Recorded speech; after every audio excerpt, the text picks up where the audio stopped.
We say things that don't mean anything, but thanks for listening. Yeah. Why, hello there, everybody, and welcome to We Say Things episode 251.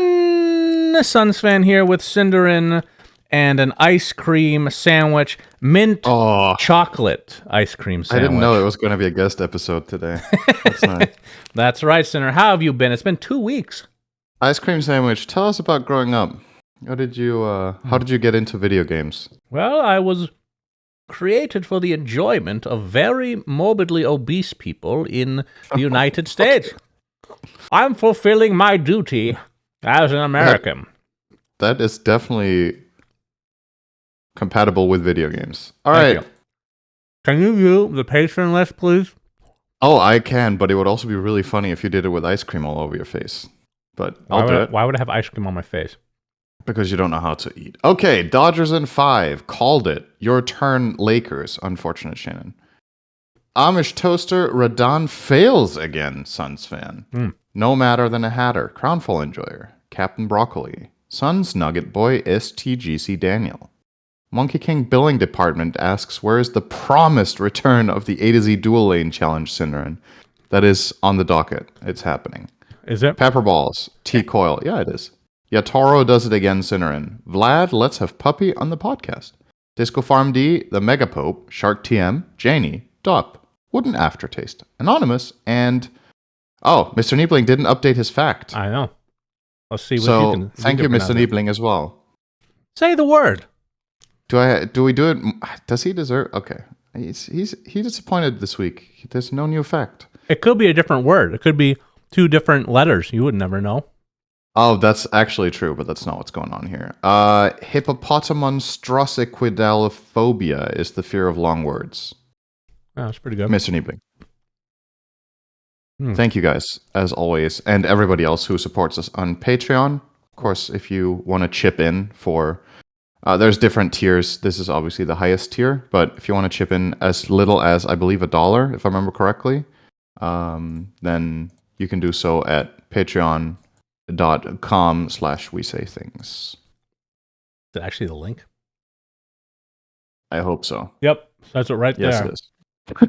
So right on the over there. Right. All right, the lowest tier is $2. I want to not scam Can you or talk mislead for people. 8 more mistake. seconds so I can finish this? Oh my god, this is such a good ice cream sandwich. I can't believe it. I love it so much.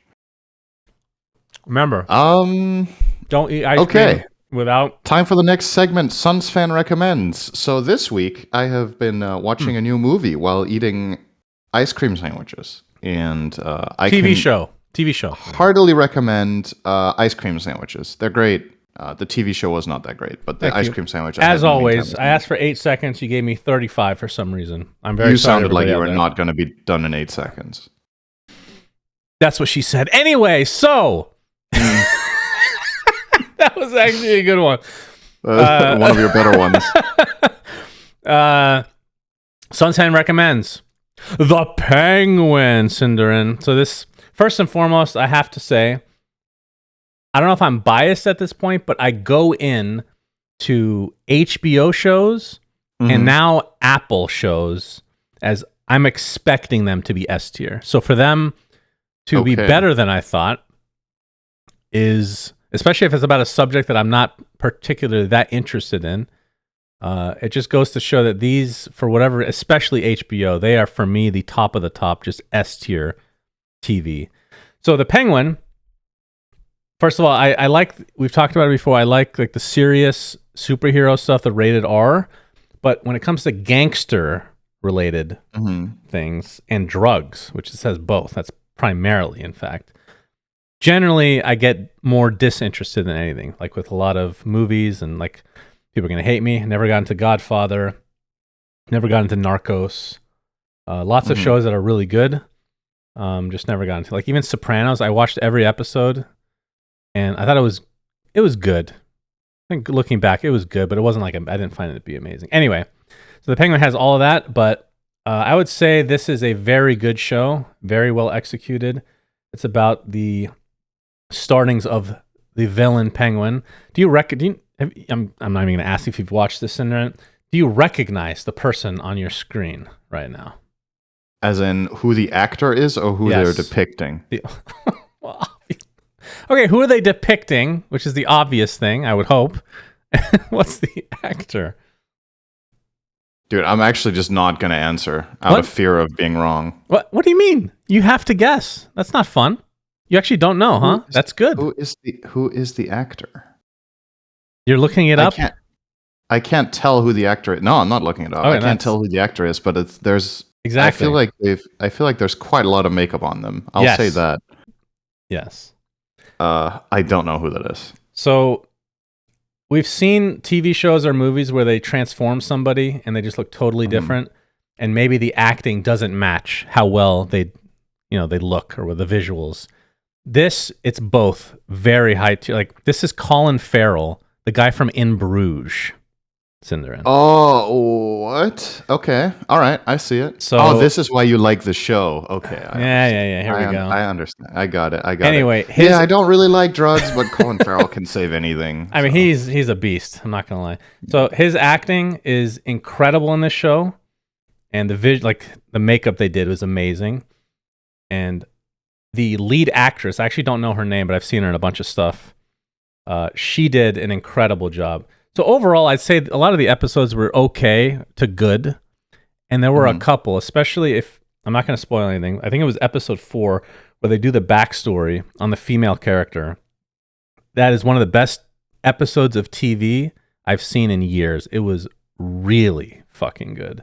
That got me more into the show than anything else. So you guys should check it out if you like any of the things that I mentioned. It's quite good.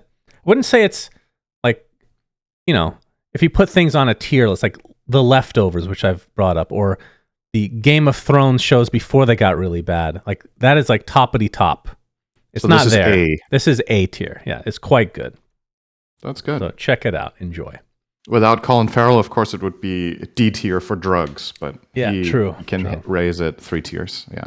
I mean, the fact that you couldn't recognize him, that's... When I Googled the show afterwards, and I think some of the other pictures, he was more recognizable than in the one you showed. But even then, I don't know if I would have been able to tell. Yeah, he has a major limp that he walks with, which is why they call him Penguin. And I learned a few things, actually, real quickly before we get started the episode. But, I mean, part of this I knew, which is a lot of these movies or TV shows that are based off like the Batman universe or whatever universe, they have different timelines, almost like different universes, right? So you can have a different backstory for a character in one show versus another. The one thing I wasn't like, because Nikki is super into comics and stuff, or she was at least, right? So she knows all the lore. When I tell you, or when I ask you, Gotham City, what city comes to mind that's in real life? Because I asked Nikki this question, and we both had very different answers. It's not immediate for you, I guess, probably because you don't watch anything.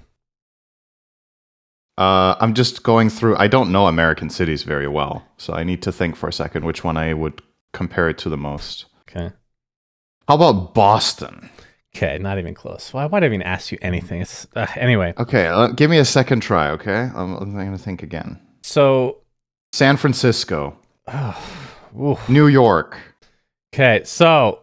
I'm gonna have to go with I'm really confused. Okay, Rome. Maybe it's an American thing.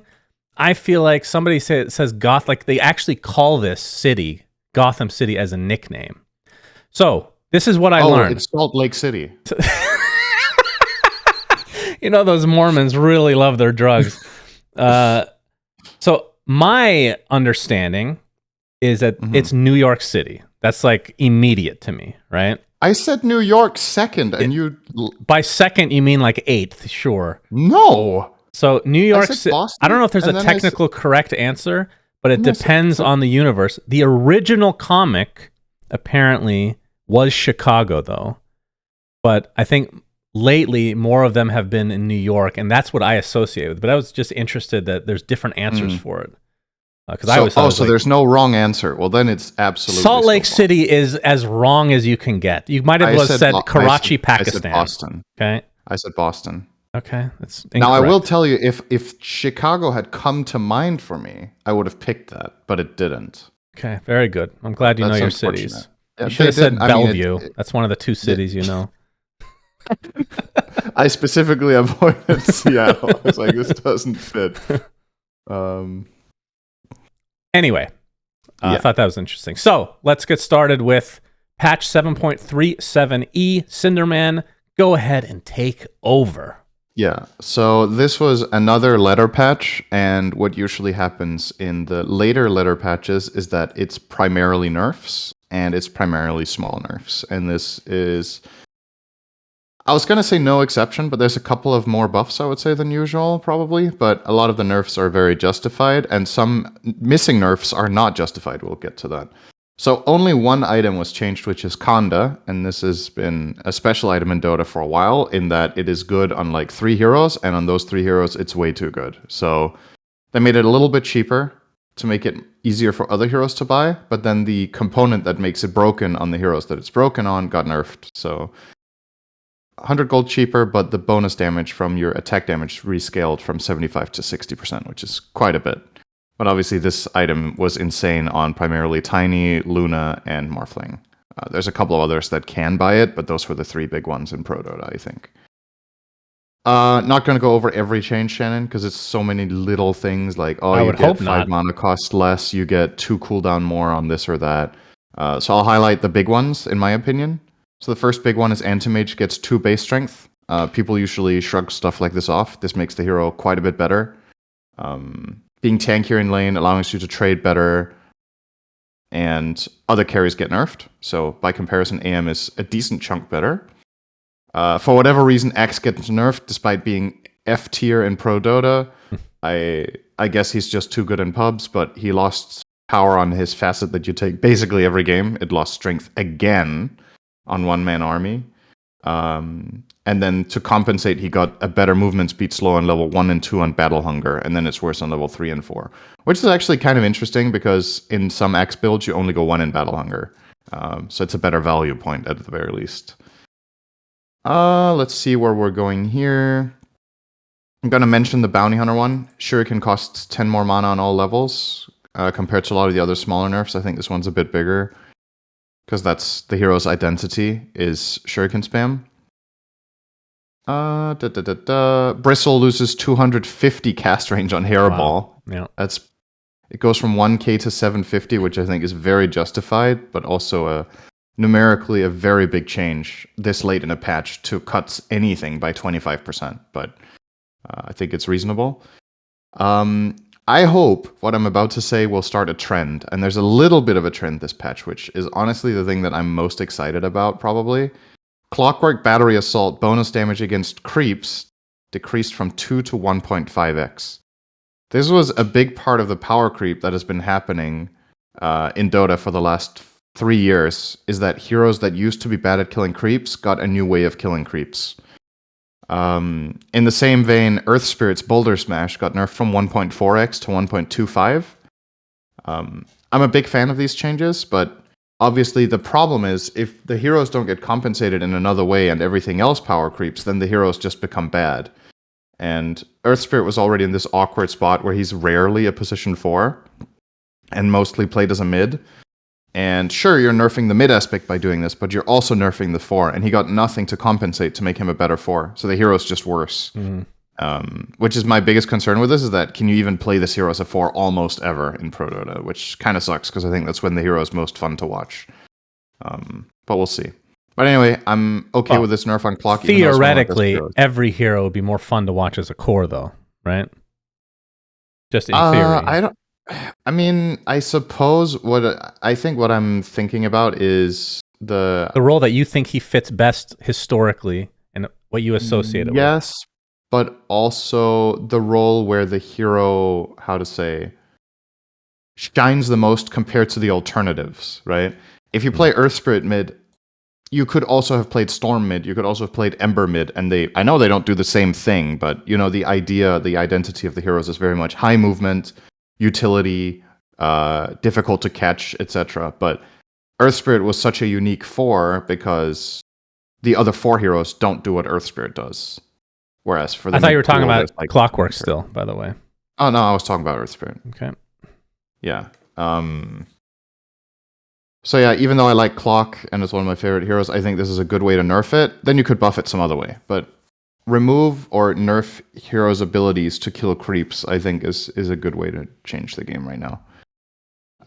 Enchantress, way more mana cost. Level 1 enchant costs 70 up from 40, which is crazy. And Nature's Attendance duration was decreased by 10, 11, 12, 13 to 7, 9, 11, 13. So probably the most nerfed hero of the entire patch. Maybe it's because snaking has 20 wins in a row on it in Pro Dota, which is an exceptional record. And maybe Valve don't like snaking. And they're like, this is a better nerf than Dragon Knight, who was top tier and got 0 changes. Mm-hmm. Interesting stuff. Let's see. Minor nerfs to Invoker. This is not related less. to discussion. You did mention Dragon Knight. Do you feel the same way that I do that Dragon Knight, I guess forget about Pro Dota for a second, playing it or like the hero was actually more interesting before Facets. I think this is a hero 100% agree. that Facets actually ruined for me. I don't find it interesting anymore, which is interesting in and of itself, right? Because I think the Facets were a really good change, but I think that hero is just kind of lame. It lost the big game shifting element of reaching level 2 and 3 ults, where your hero transformed, right? To a new Which is kind of unique. Well, very unique. Yes. Right? That was a very cool part of Dragon Knight. And now, at the beginning of the game, you choose which form you want, which is fire. Because Dota is about hitting creeps, and with fire, you hit creeps. And with the other ones, you don't. So therefore, you don't pick the other ones. It's a bit telling that facet is chosen literally every single game in Pro Dota, despite there being one that gives minus armor and helps you push towers. I think that's a very good illustration of where the game is at right now, that even mid-Dragon Knights will choose the fire facet, regardless of hitting really fast level 6. You're still just... You're taking it because you need to farm. Yeah. And you can't really play as fast. Let's see. For whatever reason, Legion Commander gets a nerf on her shard. I don't know. This is another one that's just puzzling. I know that they balance Dota off of a variety of factors, not just Pro Dota, so some of these are just going to seem out of place to me. But I didn't even know that Legion was a top tier pick in lower brackets. I didn't think it was. I thought this hero was all right across the board. But maybe it was better than I gave it credit for. It's a good Smurf hero. Yeah, I suppose. Where are the Meepo nerfs, Shannon? True. Lina gets another 25% bonus on her shard. So now the spell damage is up from 20 to 25. This is starting to get really good. I think people have already not paid enough attention to how good Lina's shard was and playing magic damage Lina. The only pro team that did this consistently with really good success was Falcons on Malrine. Shocker. I hope other teams recognize and start picking Lina as a magic damage hero, because I think it's really fun to watch and very skillful. But I don't think this needed a buff. So it might be pushed over the top at this point. All right, we were talking about most nerfed hero potentially being Ench. This is another candidate, Luna, which I think a lot of players were getting sick of playing against every game. So she loses night vision on Lunar Blessing until she's high level. And then her talents is where she really got the axe. So Moonglave's penalty on level 10 talent reduced from 8 to 5%, so it almost lost half its value.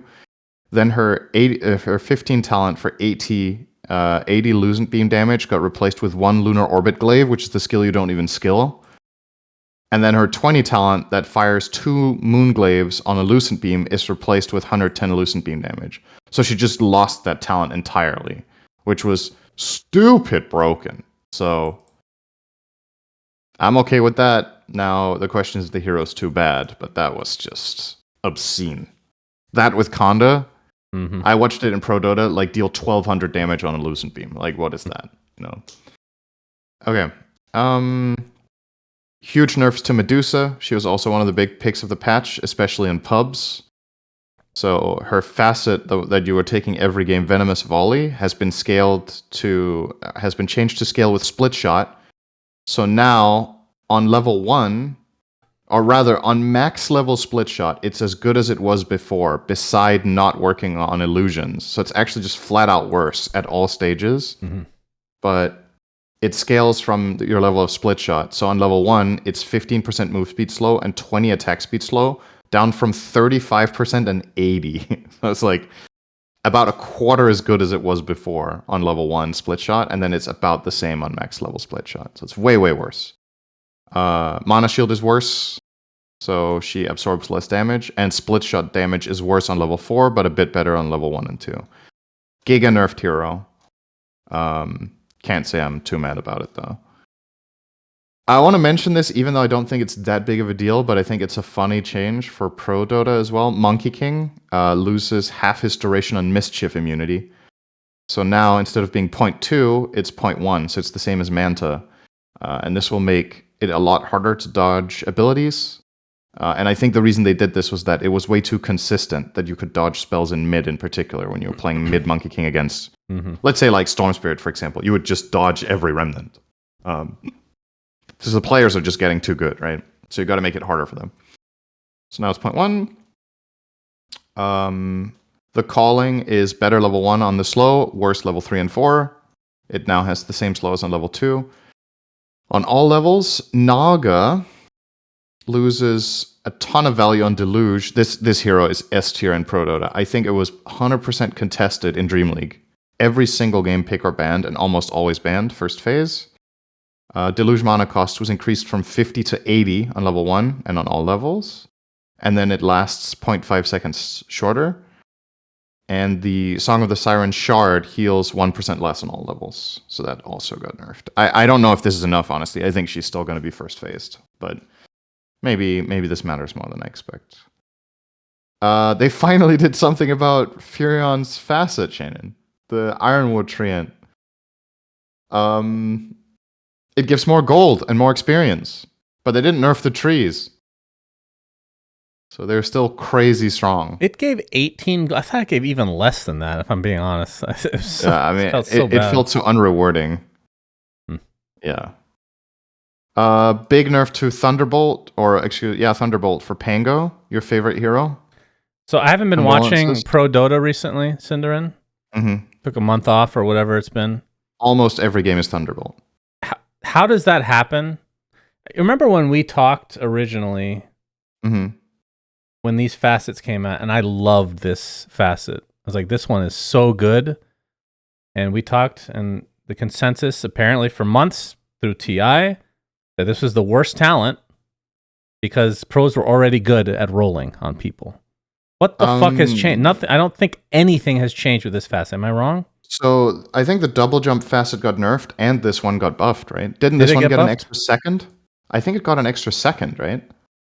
Which is really important on this ability. I think it used to be a second shorter than it is now. But now it got a major nerf. It went from 110 turn rate bonus to 48. So the duration is the same and the speed is the same, but you turn slower. And the thing is, with the old turn rate, you could basically drive in a circle and chain stun people. You can't do that anymore. You turn too slowly. So yeah, I tried this today. It didn't feel that good. I think the pros will go back to taking double jump now, to be honest. I think this is not reliably good enough. I think double we'll jump... see. Maybe the speed is still worth it. I've not been enjoying... Again, this is slightly off topic since we're talking about more Pro Dota than anything, but I have found Pango less interesting since they made him a shield crash hero as opposed to swashbuckle. I think those changes, like making it minus physical armor and everything doing physical damage. Yeah, he's way more one-dimensional. It's just weird. And then the double jump facet, I was never, like, conceptually, I think it's just, I don't like it. But I'm a Pango purist, you know? Yeah. What can you do? You know what? I like this new Shannon that doesn't like certain things in Dota. I thought that was just me all the time. But there's actually stuff that you dislike too, except Lion, which was always stupid. Lion. He got nerfed this patch. Go fuck yourself, Lion players. He lost one int. Good. Unlucky. Hopefully he starts with 0 HP next patch. That'd be great. God. Get me started. Let's see. Now it's like small numbers changes. So Ringmaster. Ooh. Got an Aghanim Scepter now. Ooh. Escape Act has 2 charges. When the box pops open, it deals 300 magical damage to all enemies in a 275 radius and throws 8 Impalement Arts daggers with 50% range in all directions. It's really strong. That sounds sounds really strong. Stupid strong to me. That's his best spell. I really like. Am I wrong? I That's like literally the his best idea- spell. Escape Act or Impalement Arts? Escape Act. I would say late game it definitely is his best spell, at least. I think early game Tame the Beasts is insane, but yeah, this hero is very good, and the fact that he has an Ags now that allows him a different build path, because I think that was kind of the problem for Ringmaster in the last patch, if you could say he had a problem, was after you got your first utility item as a support, like where do you go next? And now you have a path that empowers you. If you have Aether Lens, this is even better. Generally speaking, most Ringmasters were going either Solar Crest or Greaves, or generally one of those 2 builds, I think. And then sometimes they could buy like Force Staff, and sometimes Aether Lens. And with Lens, this is really good. I like the conceptual idea of using the fact that this is like, the Escape Act is the box with all the swords in, and then they fly out. Mm-hmm. Yeah. So I think that's kind of cool. I don't know if I would give this 2 charges. I think this sounds a bit too busted, but we'll see. I think the 2 charges is going to be the issue. I think. Yeah. I mean, who knows what they end up doing, but it feels like 2 charges might have been good enough for an Ags. Am I crazy? I think it's like a 25 talent equivalent, right? It's just too boring, right? We've reached a point now where Aghanim Scepters need to do something additional than just that. Like, that would have been an Ags 5 years ago. It's true. And now the Ags have to do something extra, which I'm fine with this doing what it does. I just don't know if 2 charges was the way to go. You could have halved the cooldown, or made the box popping stronger, and then focus on that aspect of it. Because I already think that it dealing a magic damage burst and throwing out the daggers in the way that it does is already pretty cool and unique. So the charges weren't really necessarily. I mean, the Axe sounds cool, so we'll have to. Do you think? I don't know if you've been pubbing that much, but do you think this hero's close to going into CM? It seems like the next big patch, at the very least, it'll be in, right? I think this hero is still too good for Pro, and it's mainly because I think its numbers are too strong in lane.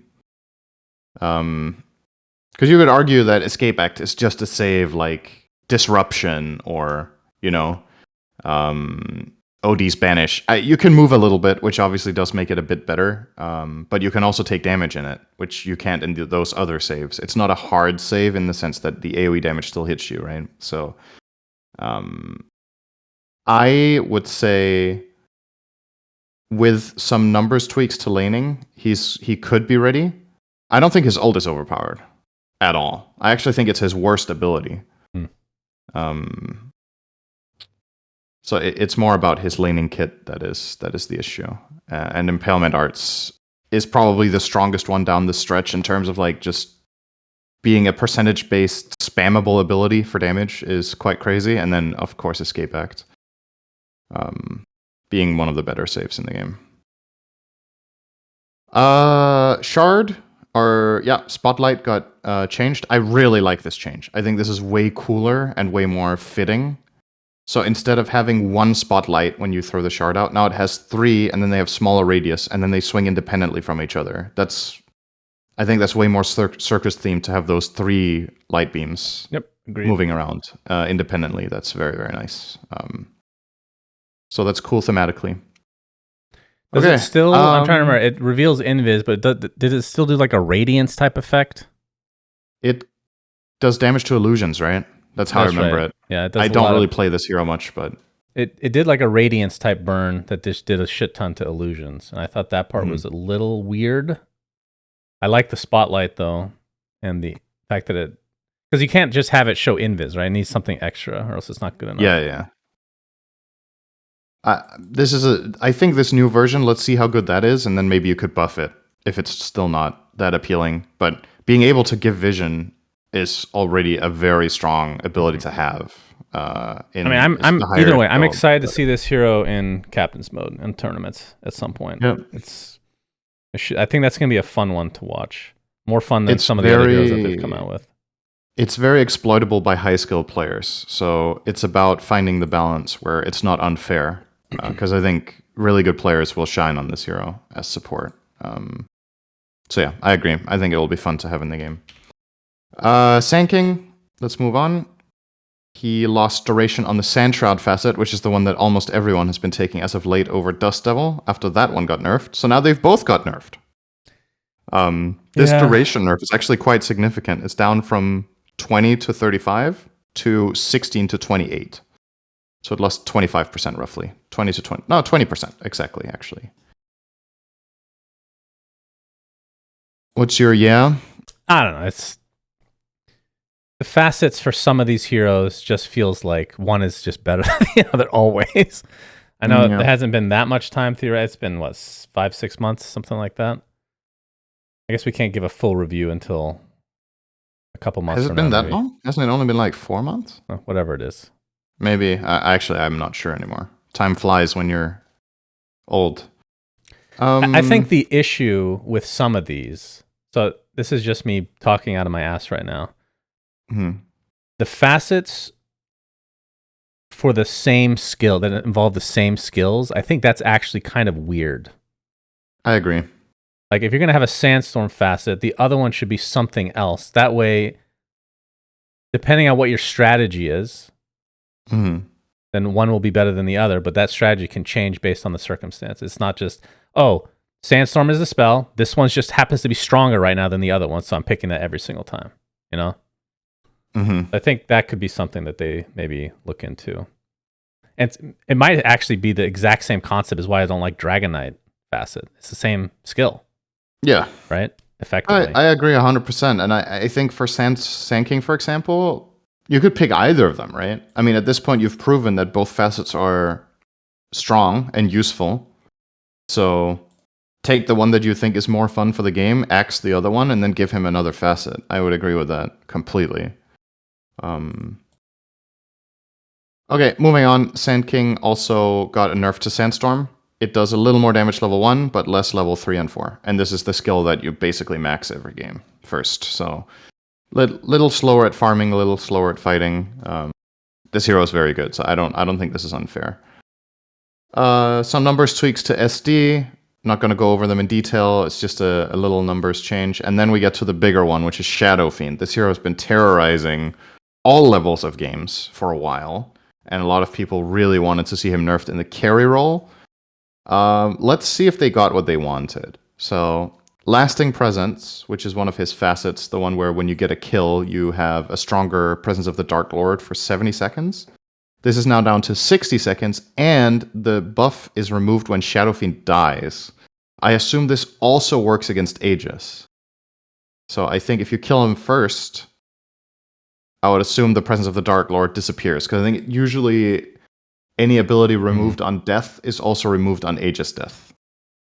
I think that's treated the same, more or less consistently on heroes. Bear doesn't, though, right? Oh, the Spirit Bear. Yeah, I mean, there's exceptions, but I think the majority of things get removed on Aegis death. Not positive this is one of them, but I would think it is. And then, in my opinion, the biggest nerf to the hero is the next one. Necromastery damage per soul is down from 1,345 to 1,234. That jump from 1 to 3 on level 2 Necromastery was crazy. And the fact that he just stayed, higher than the old Necromastery, this is kind of a return to quote-unquote normal Necromastery. And then to compensate, they've made Feast of Souls better, which was a skill that pros weren't even taking because it was that bad. It gave attack speed, but then when your buff was over, you lost 5 souls, which means you got a little bit of attack speed at the cost of damage subsequently. And people didn't like that, so they took attribute bonus all the time. Now they've changed it, so it does more attack speed on higher levels and a little less at level 1. But when you activate Feast of Souls, you get 5 souls. So during it, you're stronger, and then when it ends, you're back to normal. So this skill is actually useful now. And I think there's no downside. There's no downside, except I guess it has a mana cost, right? So you can't.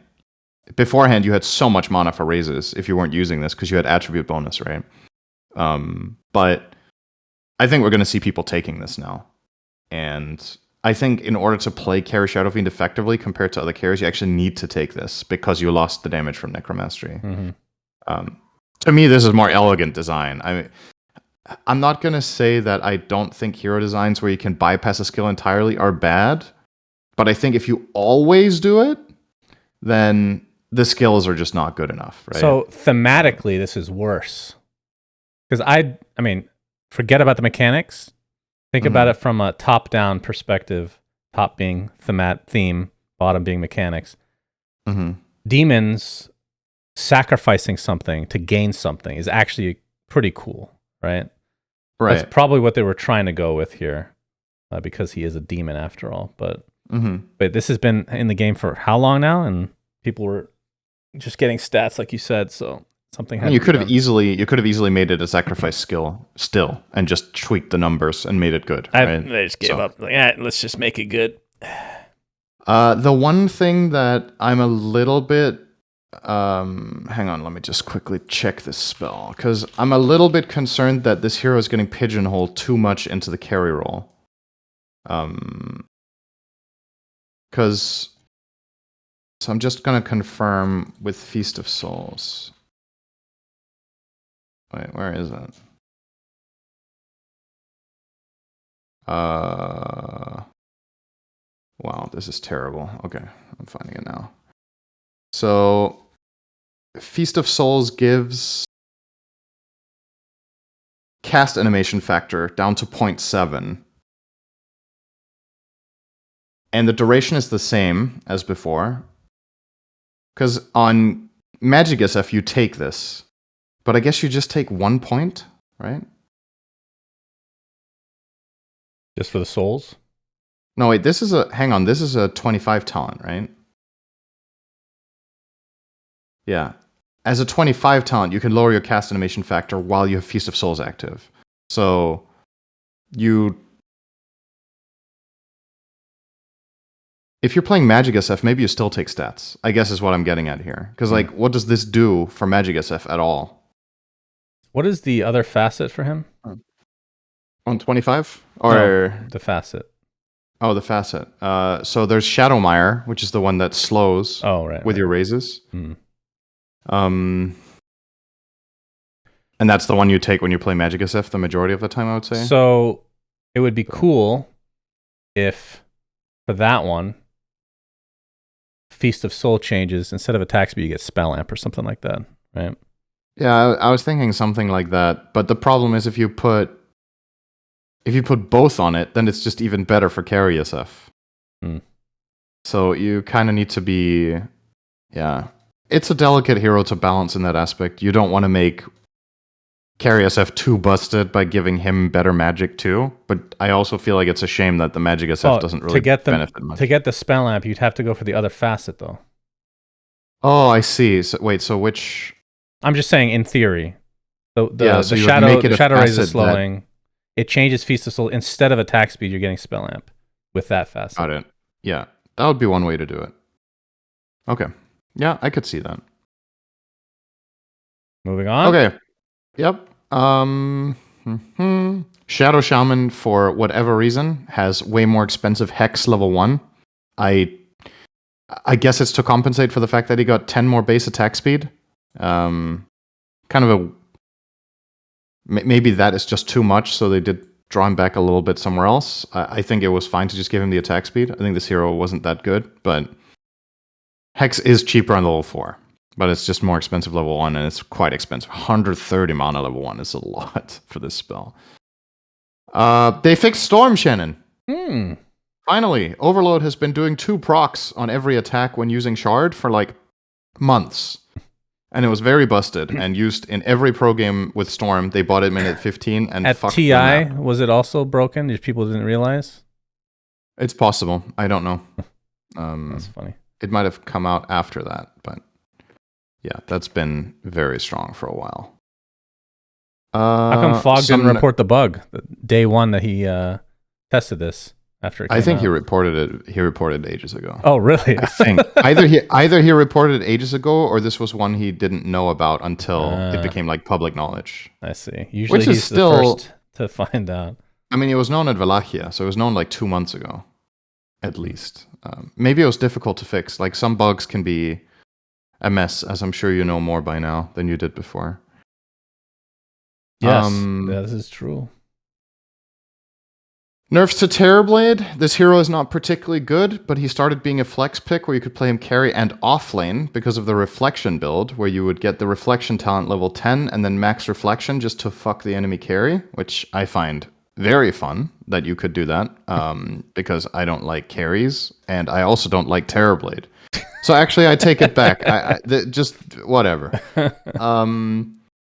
Terrorblade got plus 10 mana cost on all levels of reflection, and the talent that reduces the cooldown went from 5 to 4 on level 10. It's a sick 5. That was such a sick level 10 talent. It's still really good. And I still think this way of playing the hero is viable, by the way. It just got nerfed, but I think it's still strong enough with reflection. Treant gains plus 1 damage per level when he has primeval power. Very cool. I want to highlight that because it's so random and whatever. I don't understand. Okay. Another big nerf, Tusk. This has been one of the biggest position 5s and sometimes 4s in recent memory. His innate got nerfed, of all things, which was incredibly strong. Bitter Chill. It's the one that gives attack speed slow to enemies that are near Tusk. This one now scales with your ult instead of with drinking buddies or tag team.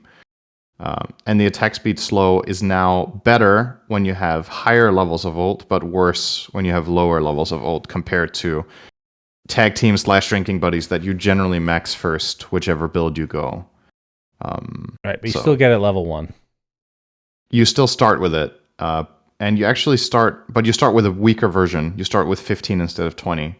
And obviously you don't scale it until you're level 6. Whereas beforehand you had like a 40 attack speed slow aura when you were level 5. Now you have a 15 attack speed slow aura when you're level 5. So It's a lot worse, but it was deserved. Visage loses some gold on Death Toll. This has been a big pick recently because he gets more gold from kills when he has Soul Assumption on them.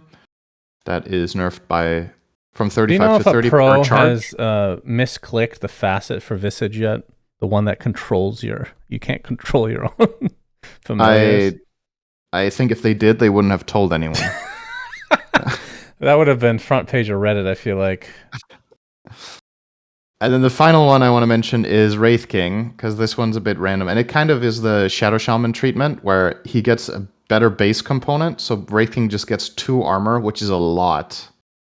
But he loses Vampiric Spirit lifesteal, and he loses critical damage on Mortal Strike on higher levels.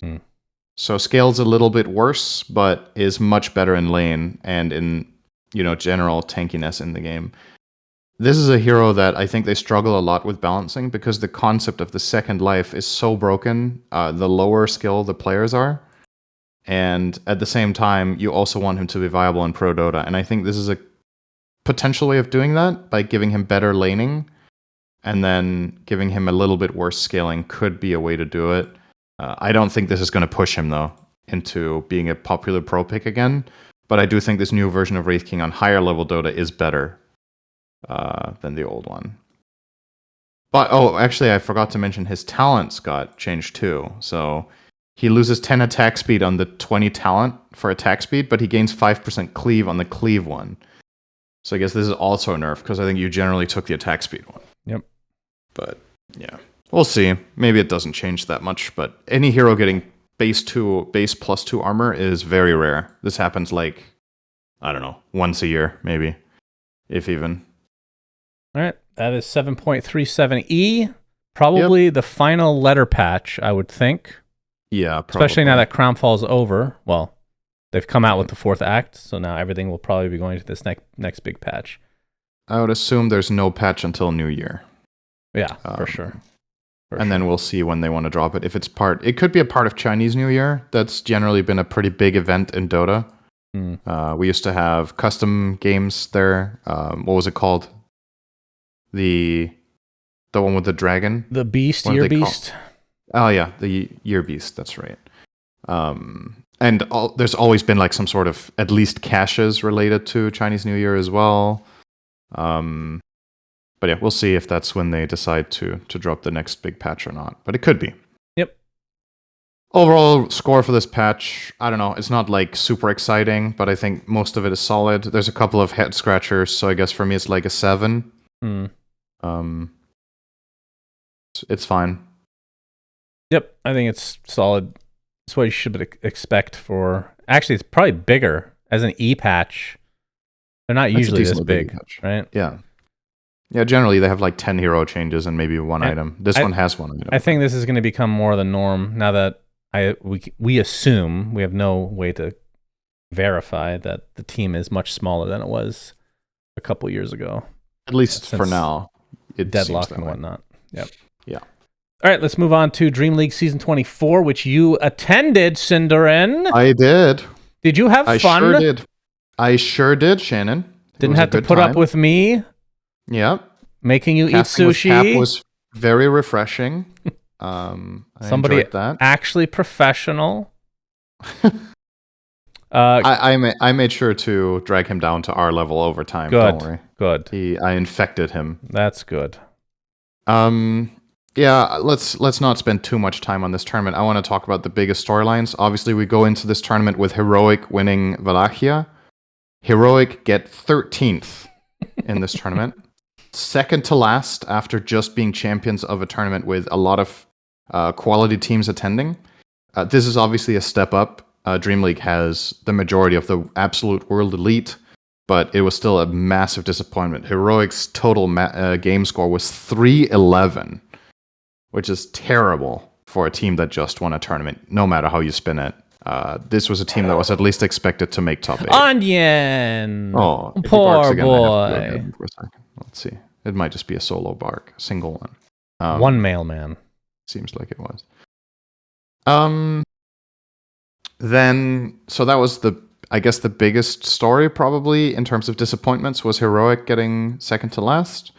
I guess honorable mentions go to Nouns getting last place in their group, but they had been on like a downward trajectory, and we'll get to that a bit later. And then Game and Gladiators actually didn't make it out of groups, which is very unusual. Even when they have bad tournaments, they will generally find a way to scrape by. Yeah. And then, Liquid made it somehow. That's a shocker. Yes. Liquid and Dream League have never mixed, but for some reason this time Liquid actually did make it out of groups. But don't worry, they did not make top 4. So it's still their Achilles heel. This tournament remains the one that they just can't get their high placements in. So yeah, that's group stage 1. This tournament has a special format because it does double group stage. So it does 2 group stages with 8 teams, and then it does another group stage with the 8 teams that are left over from the top 4 of each group, and then they play again. And then from those 8 teams, the top 4 advance to a very short playoff bracket that takes 2 days. And the 4 teams that advanced to that were Paravision, Falcons, BetBoom, and Spirit. So 3 out of 4 teams were Eastern Europe, which was very refreshing to see because that region has just flat out not looked very good for a while, with the exception of BetBoom getting like some second and third places here and there, and then Spirit having an occasional tournament win.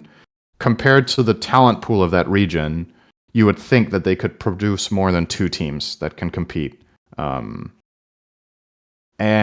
Paravision, which is the new entity, essentially, did very well this tournament. They won the first group stage in their group, and then in the second group stage, they got 3rd. And then, therefore, they advanced to play against Falcons because Falcons got 4th in the second group stage. And guess what? Lucky draw. AUI came back from vacation, and their drafts became sick overnight. I felt like, okay, so I think this was really interesting for me to see because I think coaches don't necessarily get enough credit, but it's also very difficult for us to appreciate how much they do for the team because there's no obvious way of illustrating it in broadcasting. And they barely talk. a lot of the time you don't really get interviews with them. With AUI you do, but he doesn't want to give a lot of detail because he wants to keep his cards close, which makes a lot of sense. But the thing about the players is that you're seeing their performance on screen the whole game. You're seeing if they make mistakes, if they have insane spell casting, whatever. It's very easy to tell when a player is very good. It's a lot harder to tell when a coach is very good. But in the absence of a coach, you can see a difference. And Falcons did well in their group. And then when the opposition got stronger in group stage 2, they started to struggle. They got through group stage 2 with a score of 10-8, which is pretty bad for that team. They got 4th place with a 4-3 overall scoreline, and then AUI came back, and they just looked like a totally different beast. So for me, it's a small sample size, but that showed that that guy has a really integral role in this team. They drafted, in my opinion, they had the single best draft out of any team in their series against Parivision. Game number 1 was my favorite draft of the tournament. They just were super well prepared for everything Parivision did. They had the perfect counters. And then when these guys have good picks, they know how to play the game. Mm-hmm. So that was very cool to see. And yep, that basically started a snowball where they just didn't lose a game again until the finals, where they lost a singular game. So after being 10-8 in group stage 2, they ran through the playoffs with 7-1. Just clean sweeped. In the lower bracket, they beat Parivision 2-0, then they beat Spirit 2-0, and then in classic Bet Boom fashion, not quite there, but another so very close. Nice podium finish and a second place for them. They were the team to beat in Group Stage 2. They played so well. They had a really good understanding of the meta. All of their players were popping off, but ultimately, Falcons leveled up enough to take them down in the end in the final games. I noticed that the Butler is being chosen more often these days, Cinder. What's that about? Is a top-tier hero. Yeah. Very good. Is he played in the same sucky way? Yeah, he's mostly played as a 5. It's I think a big part of the reason he's become more popular is other supports got nerfed and Nether Ward has been buffed a couple of times. That spell is crazy good. And he's one of the only supports that can push towers, which is like a nice luxury. And then in a meta that is very heavy on physical damage, Decrepify is a god tier ability. Some of the top tier picks of this tournament were Bristleback, who's only physical, Pango, who's only physical, like we've talked about, Dragon Knights going full physical build as the carry. Just plenty of reason. I do miss Pugna. Mid Pugna though. It doesn't feel like that could be a thing right now. But I love mid Pugna. But yeah, I feel like Pugna is such a unique. It feels unique in every way. You know. Yeah. I'm just sad that one of my favorite heroes in Dota. As a support, it's not like it's boring to watch or anything. I just want a little bit more variety with that guy. Mm-hmm. Anywho. All right. So yeah, that's Dream League. It was a great tournament. The level of play and overall storylines were interesting. And of course, like we talked about after Wallachia, the games were a lot more enjoyable than TI, and it was the same here. There were a lot of close games. It was a lot less predictable. The teams felt more able to come back. Whereas TI's games were very one-dimensional. At 15 minutes, a lot of them. Like 80%, I want to say. These whatever happened between TI and now in the patch, that's the thing. I wonder if Valve know what it was that made that happen, but whatever they did worked. Not sure which factor was the most important one for that, but Dota's in a pretty good place in Pro right now. So awesome. It's exciting games. So, well, speaking of awesome drama, Cinderin. Oh, here we go. Not exactly a segue. Heroic. I want to do them in opposite order, okay?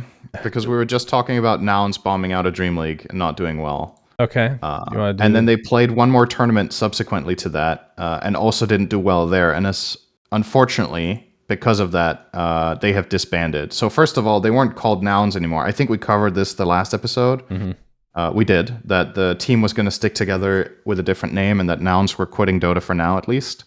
And they renamed to Atlantic City, supposedly because I think that's where they were boot camping. It appears from Fly's tweet. But essentially, the TLDR of this is that the team didn't do well enough. They've decided to disband. They had good times together. It seems like there's no hard feelings, and it was mutual. They weren't able to rebuild to the level that they played at TI. And yeah, they're just going to be looking for new opportunities. So the classic happy disband story, I would say. Yeah. It doesn't seem like there was a lot of dirty laundry or anything that I found. No, it's just got to be. Seems- It's got to be a sponsor thing. No sponsor, NA, high cost of living. Shopify's like. Is I mean, that the it only could- team right now? Am I missing somebody? It's like the only org that I can think of in NA. That's crazy. Yeah. One org. But it's yeah, all the things you said, but I don't think that's the whole story, because I think these players, at least some of them, with the results they've had, they could have played for another couple of months without a sponsor if they wanted to, right? If they really believed in their team and that they could get results, then obviously you can make things work. But I think they were it was everything at once, is my guess. Like, worse performance, no sponsor, less motivation, burnout. They played so many tournaments back to back. I think Nouns were in like everything, because they took all the NA slots and they didn't skip a single tournament. They played, I think they've been on the road for like half a year almost, more or less. And it's becoming more of a conversation, I think, in Pro Dota than it used to a couple of years back, where players are starting to recognize more the value of rest. But the problem is, if you're a team like Nouns, who doesn't get like top 3s, but gets like 4 through 8s and a couple of 9-12s, then you kind of feel like you need to attend the tournaments, right? Yeah. You need to attend for whatever point systems the tournaments have, in the case of the EPT, for example, and you need to keep trying to get that big score to prove to your org as well, right? That you've got what it takes. They can't just start being like, all right, we need rest. We just want to LAN, you know? That's the grind for the mid-ranked teams, and that's difficult. All right, moving on. Here comes the more spicy drama. Oh, yeah. Heroic makes a tweet. Today, we are benching Parker from active I'm having a stroke. Let's from try our that active again. Dota 2 roster. This decision follows an incident during the ESL Bangkok's SA qualifier final, where disagreements over the team strategy resulted in Parker showing a lack of desire to win, which does not align with the professional standard we uphold at Heroic.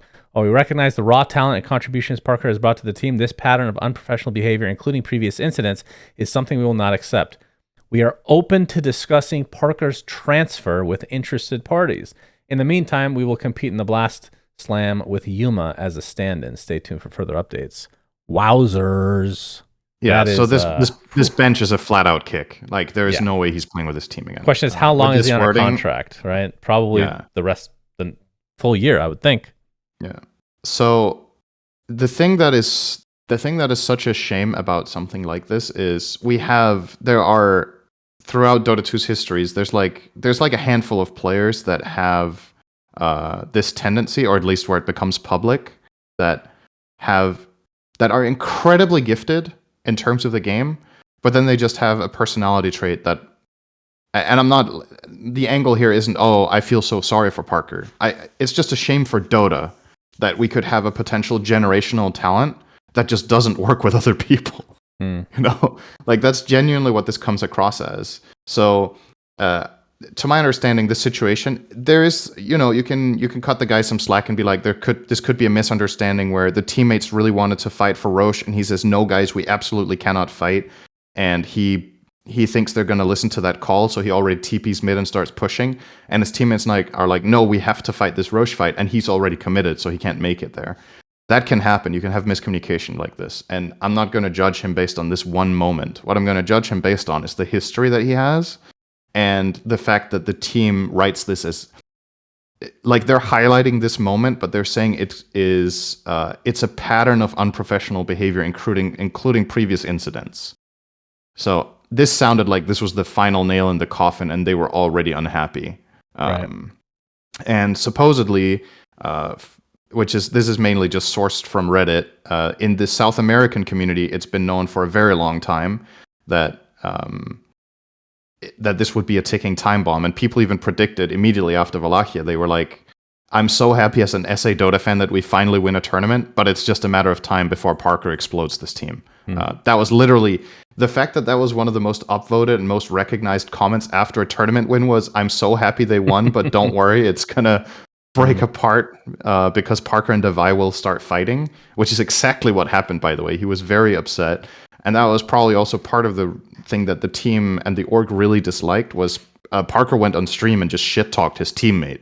That was some dirty laundry, just talking about how Devi wasn't good enough and was, just publicly making one of his teammates look bad, which is something you just don't do. So you linked a Reddit thread where Parker provides his statement, which has been deleted. So I don't know what that statement is, Cinderin. Do you have information? I think there's a new one. Okay. Yeah, so there's a new one here. This, I believe, is translated, so it's probably not perfectly accurate. I think it's just auto-translated. Okay. But here's what Parker said. I'll read the whole thing, or paraphrase the whole thing. So he had 7 bullet points, and he said, first, disagreements with the team. The coach asked me not to pick Monkey on 17 because he didn't want me to play it, and it didn't look good that draft. Point 2, the coach asked for a hero to crush Bristleback in the lane and be able to win the game. However, he gave me Dragon Knight, told me that DK beats the lane completely. It made me laugh and get angry. KJ, who's their position 5, starts insulting in the middle of the game, calling me, I don't know what word this is, I'm not going to say it out loud in case it's very bad. To which I respond to keep his mouth shut and play. After that, the atmosphere was tense. Shocking. 4, I asked that they change Devi because he's a player for me who was ruining the team. It ruined me mentally to lose Dream League. What he did to make that happen, he was playing many series poorly, being on calls all night, playing other little games in Discord, and not giving more time to Dota. I saw that and I just had to stream, laugh at what happened, and play as I know how. And I talked about this with the others, and I don't know if they did anything or not, but it didn't change anything. 5. In draft, having preference for those from Brazil is somewhat uncomfortable. I told him my heroes to win the games, and Analog told him something else, and that was done. So they always chose to side with Analog over his opinion. 6, the biggest problem is having the ego that Cafs has. That's the coach and the drafter.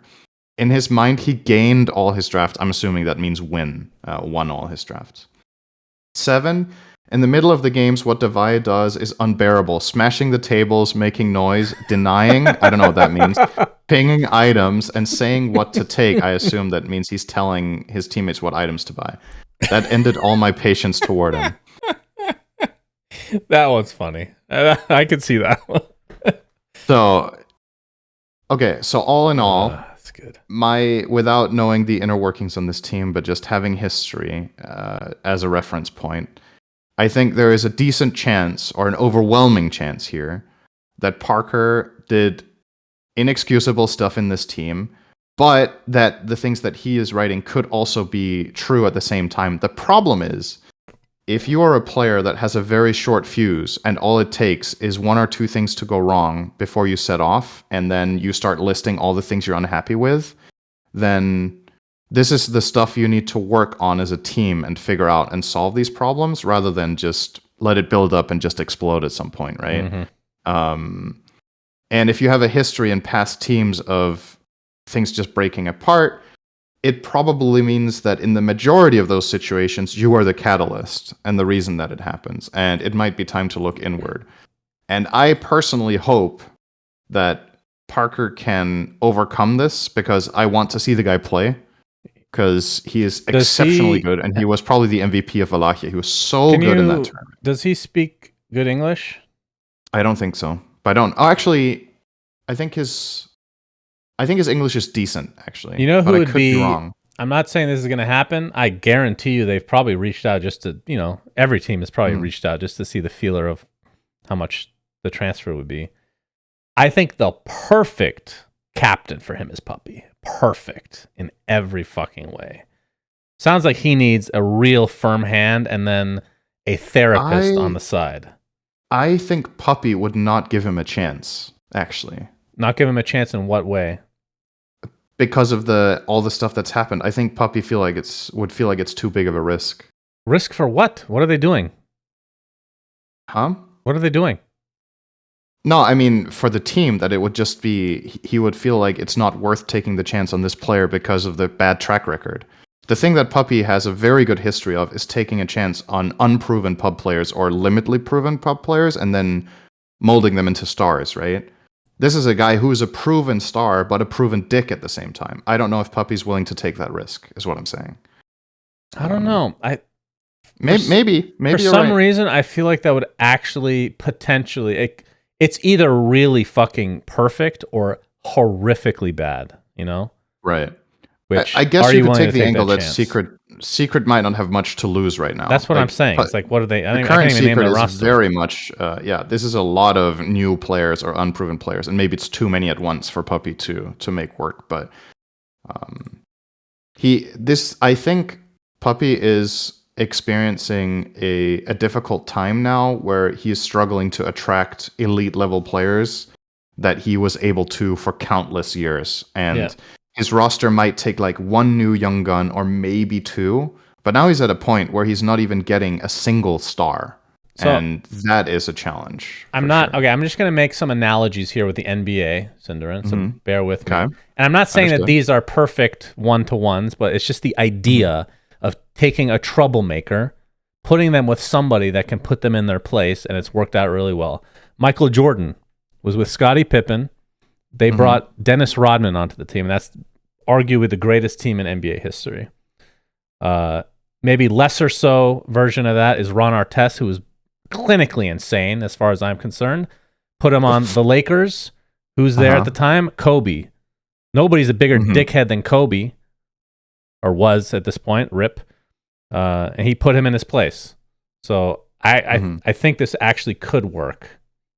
Okay. Just throwing ideas out there, guys. All right, it's interesting because we don't see like these type of free agency opportunities come about in this way, right? This is very NBA-esque actually with the drama. So I'm intrigued.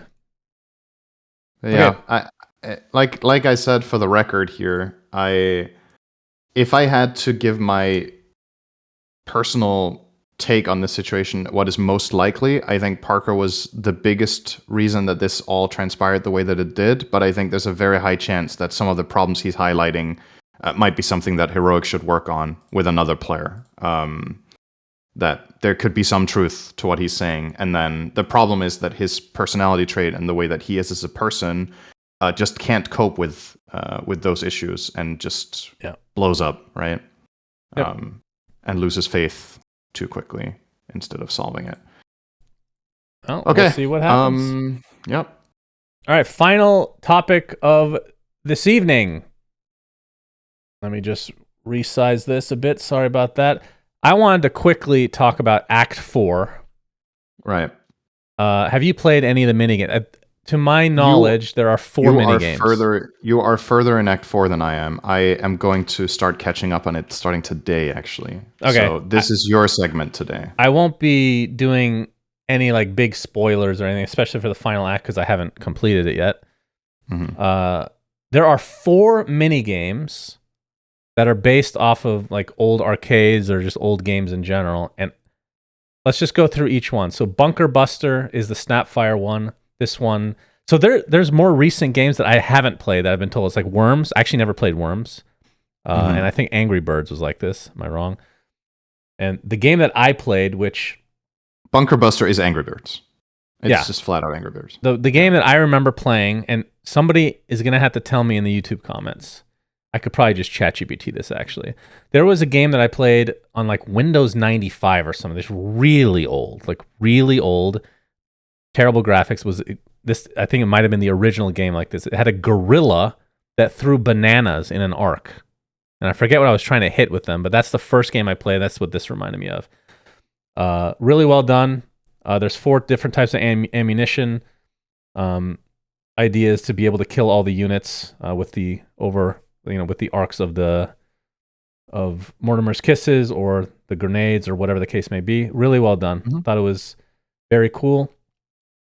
These are the best mini games of any of the acts, I think.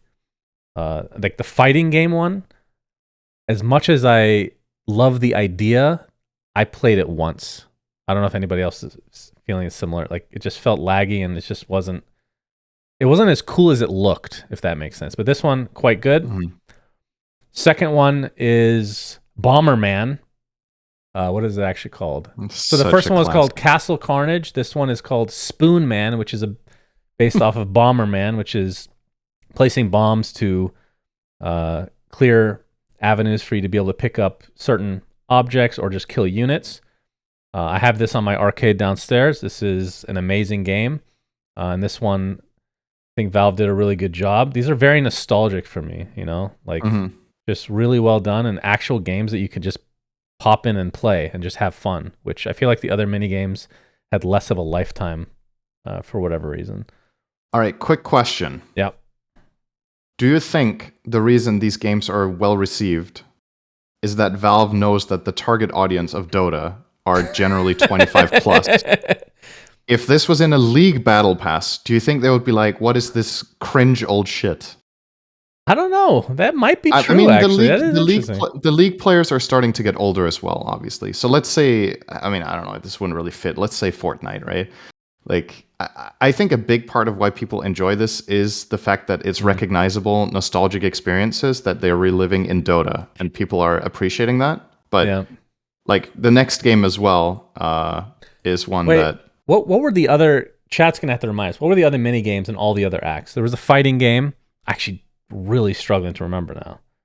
Dragon Chess is Bejeweled. Right, Bejeweled. Right, that's a more modern one, right? I mean, that's still a pretty old game, to be honest, at this point. Fishing. Bejeweled is probably from the 90s, isn't it? It's more... Well, okay, fine. 2008. That's not Wait, that old. that's... Then. Never mind, that's not it. Candy Crush. Bejeweled was initially released for browsers in 2000. Okay, that's pretty old. So, it's pretty old, yeah.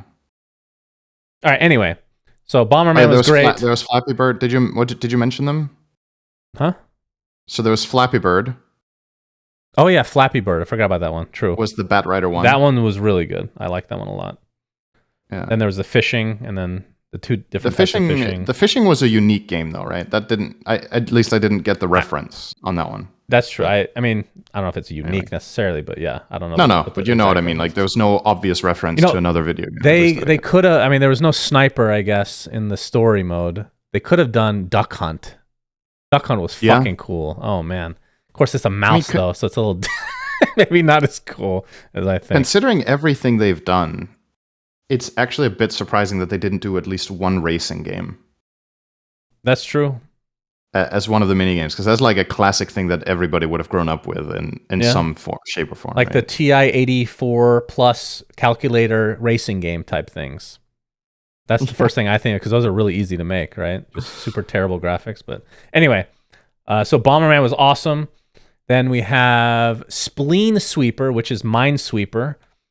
And this is the one I've played the least because I never liked Minesweeper personally, but I can appreciate that they did a really, really good job making this work with techies and adding a little extra fun stuff, fun mechanics on top.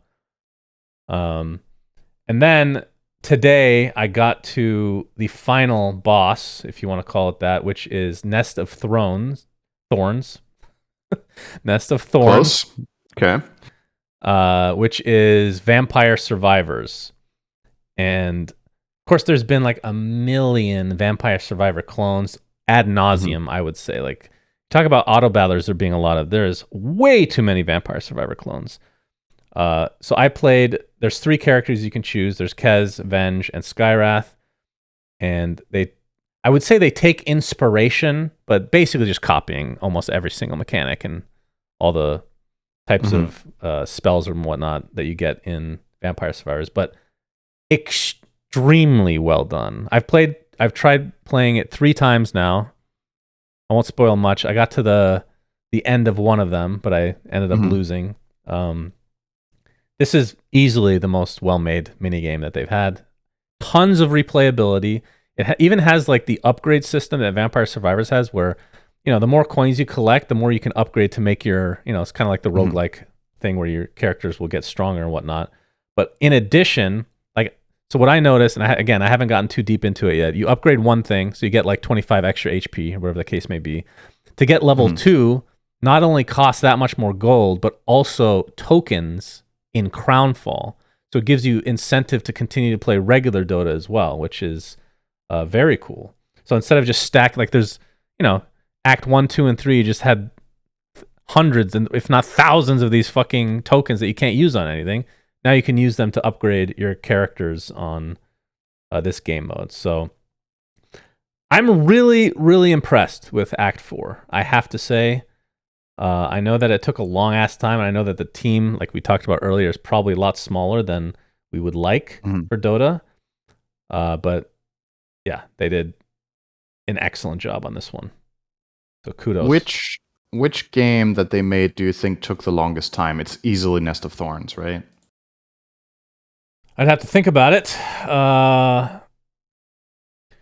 You'd think that's the one that was the most work. So it might be the fighting game, honestly.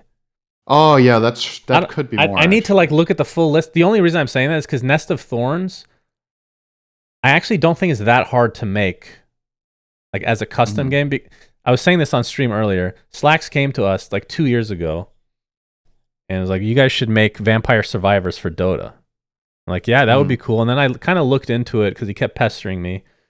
And my god tier coder that's leading the design for Relic Arena, I remember him saying, I don't know if anything changed at that point, but he said that there's a limitation to how many units can be on the screen, or there's some limitation that just makes the game kind of impossible. Of course, you can kind of fake it in some respects, right? Because of the angle of the camera, maybe, I don't know. But if that was a limitation before, Valve either fixed it or they've just bypassed it just for this game, because it is genuinely just Vampire Survivor. You have shit ton of characters on the screen. So, I mean, there's been that custom game for a long time as well, right? That was Vampire Survivors, the Brotato one or whatever. Dota, whatever. Broad, whatever. Yeah, but there's not that many units on the screen. It's that was unit limited. Okay, I see. To my knowledge, maybe my knowledge on this is obsolete, our information on this is obsolete. So yeah, really fucking cool. Really cool. Now, my question is, so in Crownfall, there's been a total of, let's say, 10 minigames, roughly, right? And they obviously take a lot of dev hours, and all of them with the exception of Sleet Fighter, where you can fight your friends, all of them are single player. Do you think this is the way that, first of all, do you think this is the way Valve should be making their PvE events going forward? And do you think that they will? Or would you rather, so for me personally, for example, let's say they cut out 3 or 4 of these minigames, and then instead they made one PvE event that is with more players. Siltbreaker is for me the crown jewel example of it, but it was also a shitload of effort. I recognize that might take more effort and time than 4 of these combined. I mean, that probably took as much effort as 2 or 3 acts, legitimately. I'm not even kidding. Yeah, possibly. So, and there were more people on the team. I guess the thing about that, it was a polarizing game. I know a lot of people didn't enjoy it or struggled to find a good group of players to play it with, so they couldn't really progress. It was a hard game. But we've had some great PvE events. Obviously, there was Aghanim's Labyrinth that tons of people are asking to come back. There was, what was it called? The Underhollow? Was that the name of it, I think? Sounds familiar. Yeah. So they've made a couple of PvE. Underhollow was PvP, though, actually. See, the thing which I can understand is these game modes that they're coming out with are less effort, but if people don't like them, it's not a big deal. The fighting game we talked about, doesn't really matter that we didn't really like it that much. And then if they make a PvE, obviously if they make an Ags Lab, people are going to like it, but that one's a lot of work. The thing that I find about these games that they've put in the majority of the minigames, and I don't know if this is a bold claim, but I think the majority of players play the game until they have the top reward and then they move on. So it's not replayability focused. It's not I think that's where Nest of Thorns might separate itself from the rest of the pack.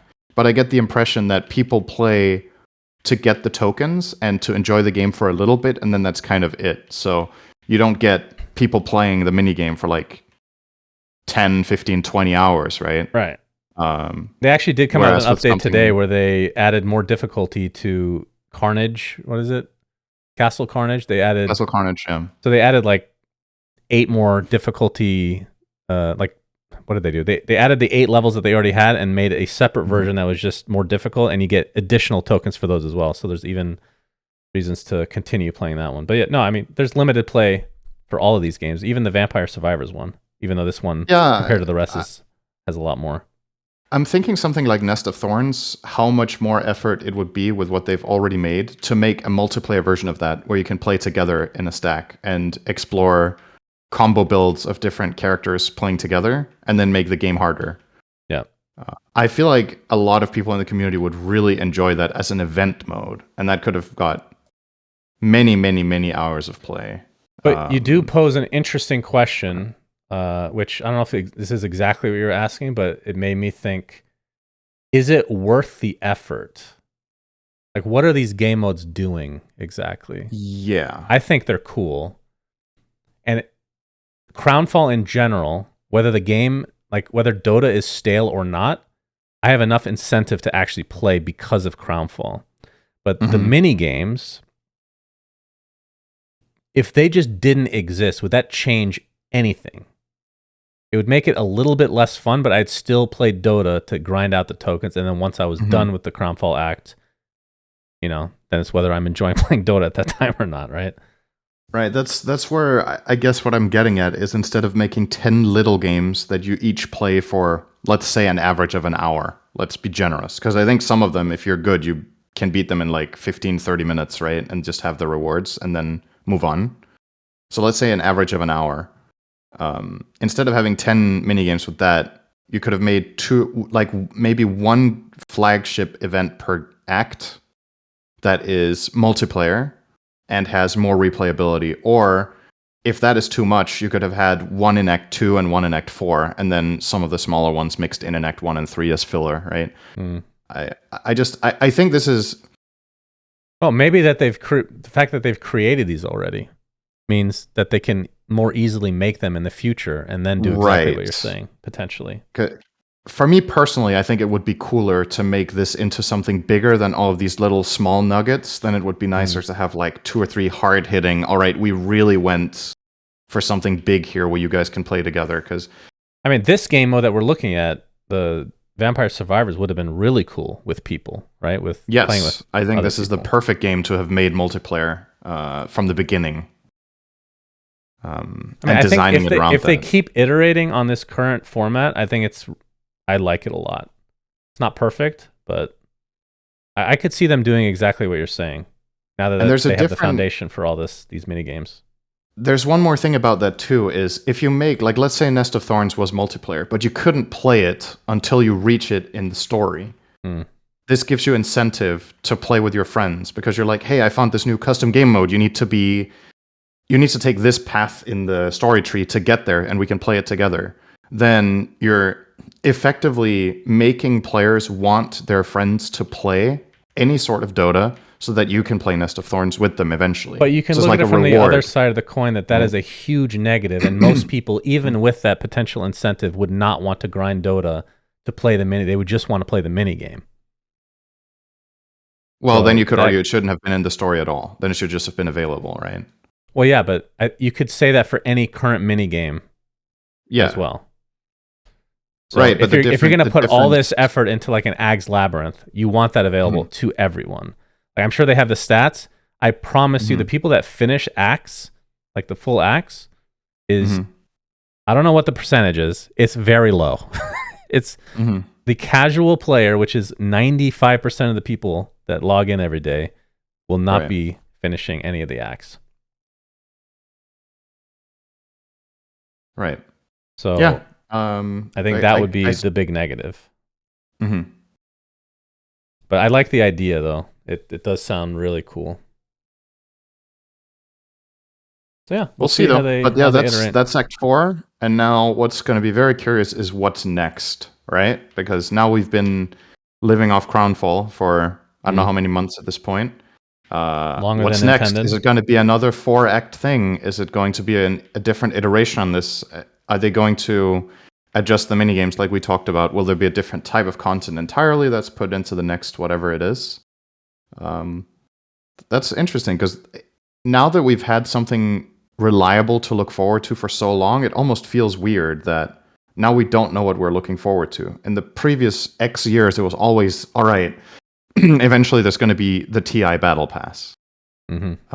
So you knew that every year that was going to be the big drop where Valve went all out on cosmetics and stuff, whatever. And then occasionally you threw in like a seasonal event like Ag's Labyrinth or what was it called? The Halloween event. Why is it eluding me right now? Dire Tide, right? And now, I don't know. Now we just have to wait and see. Now we're in the dark. I know Valve are not fans of dates, and I don't even think they need to add the dates to this, but I think it would be good to have like a general roadmap because trying to understand exactly what you are, what the plan is just generally. And I think they're still trying to figure that as well because Crownfall, like you said, it was extended by 2-3 months just this last act alone, right? So what does the year plan look like? And I think I actually would expect them to come out with the blog posts like sometime in the new year. Just talking about, this year, these are the plans. You don't need dates. It's just like a general what to expect. Yeah, very, very well executed, I have to say. Like, I will literally be, well, not tonight because it's 4 a.m. right now, but I will literally open Dota just to play this Vampire Survivors clone. It's very cool. And like, if they come out with more variations, like they come out with new maps, like for future Crownfalls, you can add there's only 3 characters as far as I know. I don't know if they're more unlocked when you beat the game or something, but you could easily, like, it's not hard to make a character for that game at all. You have the models.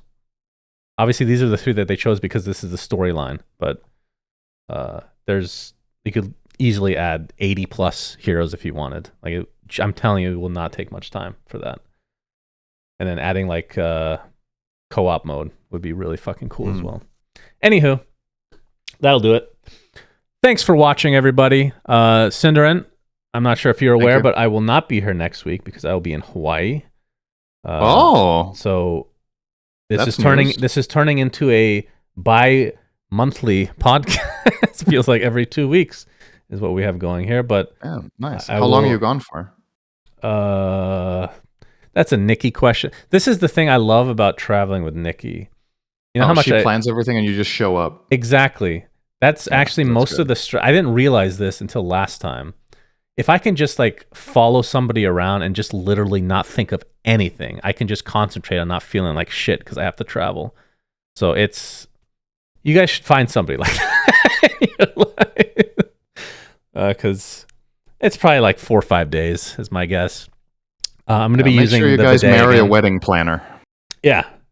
Well, find somebody that doesn't want an expensive wedding to begin with. Because I feel like a wedding planner would want an expensive wedding. But anyway. I suppose. I digress. All right. Thanks for watching, everybody. We'll see you in a couple weeks. Have a great Thanksgiving, everyone. Goodbye. Oh, yeah. Sure. We say things that don't mean anything. Subscribe. But thanks for Merch.sunsfan.gg. listening. Yeah.